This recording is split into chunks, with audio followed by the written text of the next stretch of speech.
Ito ang oras ng panalangin. Panalangin para sa kalakalan at ekonomiya. Ang mga petisyon na nilalaman ng panalangin ito ay hinango sa mga katuruan ng salita ng Diyos, ang Biblia.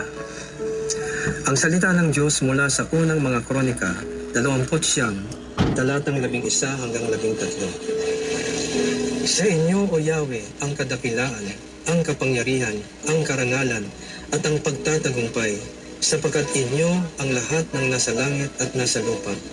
Sa inyo ang kaharian at kayo ang dakila sa lahat.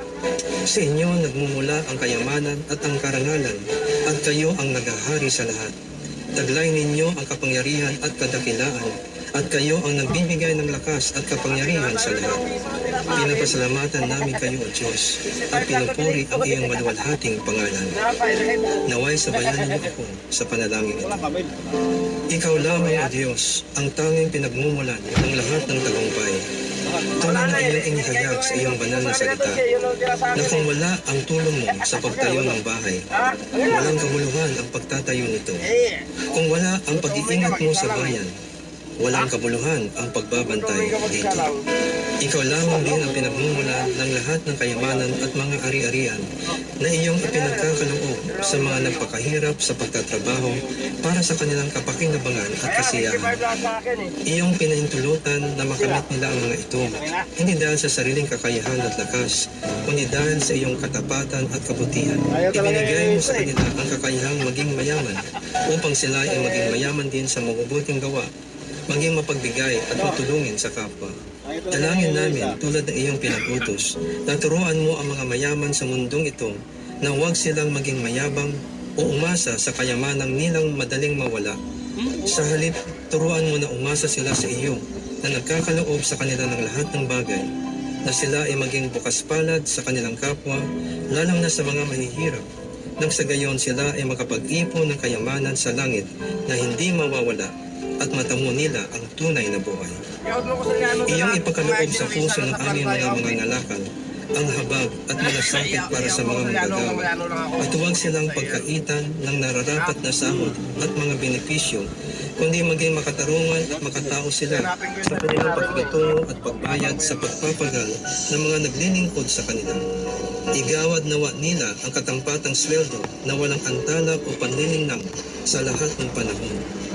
Iwaksin mo sa kalooban ng mga mayayaman at may kapangyarihan ang lahat ng uri ng pag-aapi sa mga mahihirap at walang lakas, kundi ipagkaloob mo sa kanila ang kahabagan, kabutihan, katarungan, at tunay na malasakit sa kapwa.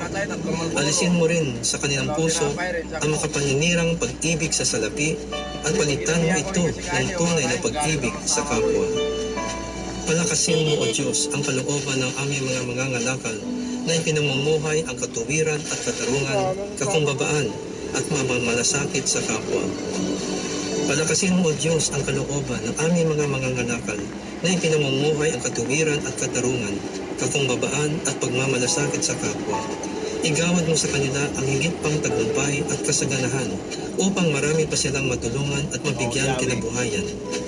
Protektahan mo rin sila sa mga masasamang loob at sa mga nagtanais na sila'y sirain o pagsamantalahan, at pagkalooban mo sila ng katarungan. O Panginoon, pagtibayin at pasaganahin mo ang aming ekonomiya. Bigyan mo ng dulong, integridad, tagumpay, at katapatan ang mga nangangasiwa sa aming pamahalaan ng mga plano at programang pang-ekonomiya at infrastruktura. Iyong pigilin ang pagkalat ng karahasan at krimen sa aming lipunan, at ang pang-aapi at katiwalian na siya nagpapaalipin sa karamihan sa kahirapan. Paghariin mo ang katuwiran at katarungan, pag-ibig at pagmamalasakit sa kapwa sa aming bayan, mula sa aming mga pinuno hanggang sa mga pangkaraniwang mamamayan. Maraming salamat, Panginoon, sa iyong pagtugon sa aming mga dalangin na ito, sa pangalan ni Jesus. Amen.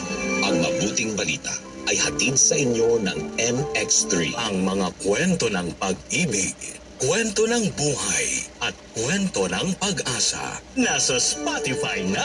Barangay Love Stories. Pakinggan kahit kailan, kahit saan. Barangay